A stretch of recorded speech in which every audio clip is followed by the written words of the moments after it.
What's up guys, welcome back. If you're new to my channel, hi, I'm Morgan. I make videos talking about my career transition to UX design, how you can transition your career as well as the pain of existence. So if that kind of content interests you, make sure to hit subscribe. So if you can't tell, I'm in a hotel room.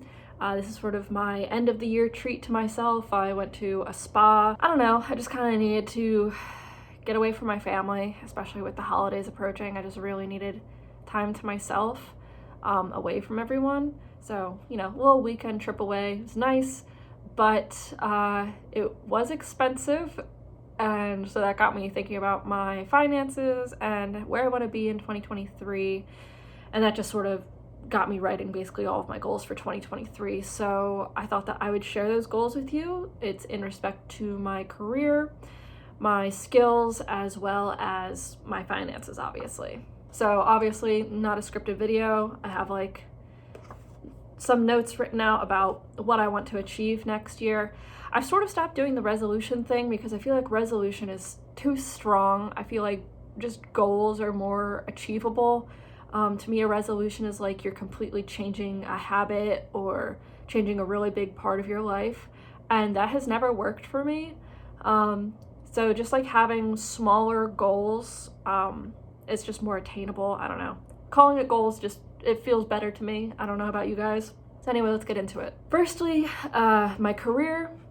As I said in my last video, I think a promotion for myself may be happening this year. Not something that I have a ton of control over. I do only have a little over a year of experience as a UX designer, so I can't complain too much about the red tape that's involved, especially at such a big company.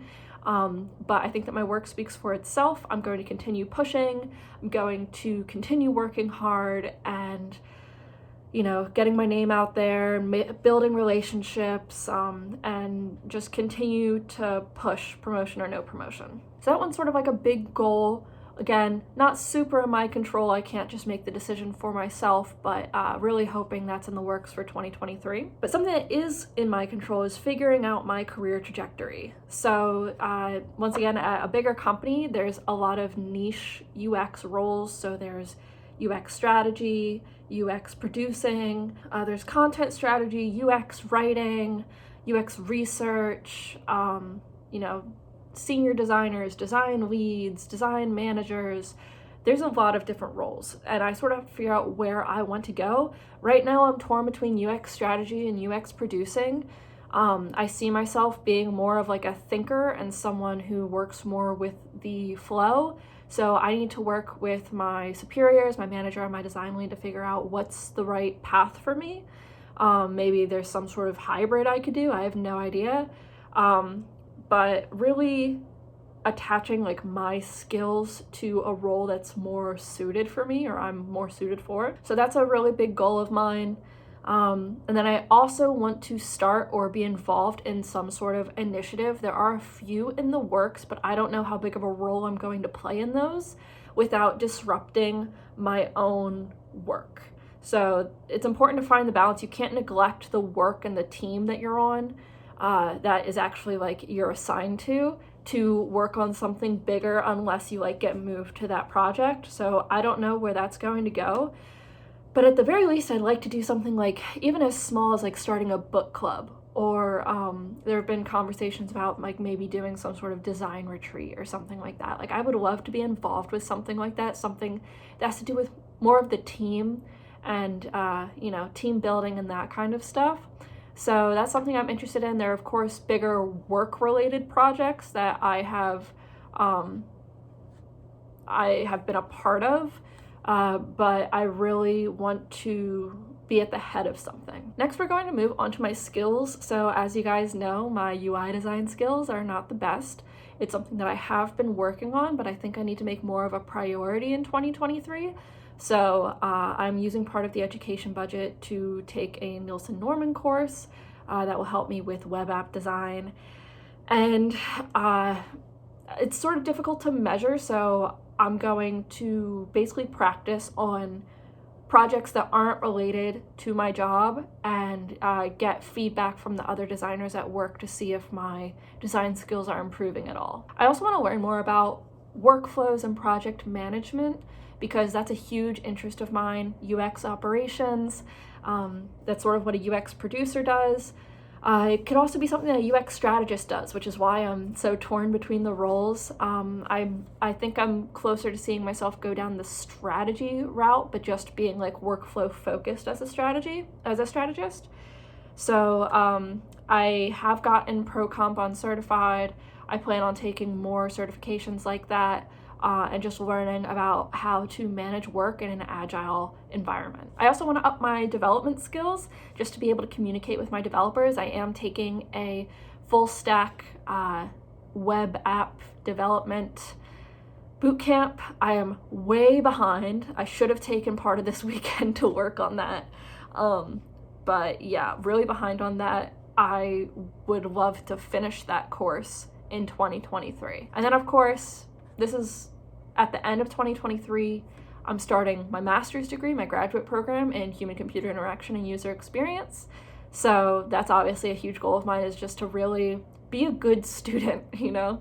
I wasn't the best student in high school or college. I was always participating in classes, but like I never really did my homework. I half-assed the essays because I had a really bad case of analysis paralysis, where it's like, I would do all this research, but then like hand in assignments late. Not because I didn't want to do the assignments, but because I just never felt ready to. So I really want to work on that in my graduate career. Lastly, I want to talk about my financial goals. I know this channel isn't about finance. Finance is a huge passion of mine. So especially as I get closer to my degree, I will probably start making more videos. I have gotten a few questions about how I'm going to balance doing a degree while I work full-time. So I'll probably have more videos about that just because that seems to be of interest to people. But my financial goals for 2023, I'm trying to do at least a no spend first quarter. So if you don't know, no spend is basically when you don't buy anything extra. You know, you obviously pay your rent, you buy your groceries, that kind of stuff, but like you don't buy a fancy new coffee maker if you don't need one. Like you only buy something if you need it. So like you don't buy shampoo until your current shampoo runs out, that kind of stuff. And then, you know, you don't eat out, you don't get fast food, you cook at home, and really just not buying any extras. Yeah, so like I won't buy a new book until I finish my current one, that kind of stuff. Like really just controlling your spending, not impulse buying. I have a bit of a problem with that. Like I'll go like 8 months without buying something, and then like suddenly I'm spending like $12,000 in a month. Not actually, but it's like I binge almost. Of course, I need to save for school. So to my understanding, I will be getting some academic assistance from work. I need to talk to them about that. I need to go through all of that. And then I'm trying to see like what scholarships I can get. I need to save up for school because I'm gonna have to pay for at least part of it. So I think it's going to end up costing me like around 30K.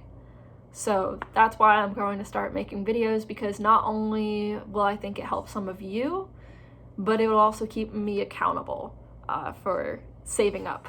So I will be making videos about that, whether you like it or not. And I want to successfully track my spending. So I'll start every year, or like I'll get on these kicks where I'm like, oh yeah, I'm gonna get back into couponing, I'm gonna get back into budgeting. And I've always been really good with money. Of course, I slip up sometimes. I spend too much on dinners. Sometimes like I'll go out too often with my boyfriend. If you don't know, we're long distance, so we see each other maybe every weekend, every other weekend. So I kind of get overly excited and we end up eating out a lot. That needs to stop. I think that we should start cooking together, that kind of stuff. But anyway, just back to the point, successfully tracking spending. I want to know where my money's going. It's difficult to deal with. It can be embarrassing to yourself, but I have reconnected my accounts to Mint. I also have an Excel or a Sheets thing, Google Sheets, where I have a budget tracker. I bought one of those templates on Etsy. And yeah, I just want to really understand where my money's going, because that's also going to help me for things like retirement. I know that that sounds silly because I'm 24, but I am thinking about retirement. and how much am I actually spending in a year, how much am I going to need, looking into like the FIRE methodologies. So it's like, okay, well, I can't access my retirement accounts until I'm 59 and a half. So if I want to retire at 40, how much am I going to need to live off of for 20 years? That kind of stuff. So I love money. I love talking about money. I love budgeting. I love finances. It's just sometimes I don't prioritize it as much as I should. So those are my 2023 goals. I know that this video is a little discombobulated. It's because I wasn't expecting to make a video. I did not come to the hotel to make a video. I just thought about it and thought that I would share with you guys. Let me know what your 2023 goals are. Let me know if I said anything that you want to learn more about. If there's any videos you guys want to see, please make sure to leave it in the comments. And I will see you guys in the next one. Bye.